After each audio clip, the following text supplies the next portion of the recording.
Bjeshka ka zgjedhur më të bukurën e saj. Olimpia Smajlaj është fituesja e festivalit artistiko-kulturor Logu i Bjeshkëve, i cili si çdo vit u mbajt në pikën turistike të Lepushës në zonën e Kelmendit. Dhjetra banor, turistë nga qytete të ndryshme dhe shqiptarë të diasporës, në ritmin e këngëve dhe valleve të Malësisë së Madhe ndoqën për orë të tëra këtë aktivitet. Pjesëmarrëse ishte edhe ministre e kulturës Mirela Kumbaro, e cila falenderoi dhe vlerësoi vajzat konkurrente.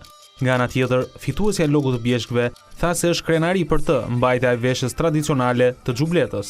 Dua t'i falenderoj gjithëve që erdhët këtu dhe na pa gjitha neve duke pa këtë përpjekje me marrë xhubletën, por edhe nerin që kishim për paraqit këtu para jush pikërisht me xhubletën, dhe dua t'ju them që jam shumë krenare që jam këtu sot për të fajsuar jo vetëm Bjeshkët e Brojës, por gjithë Kelmendit.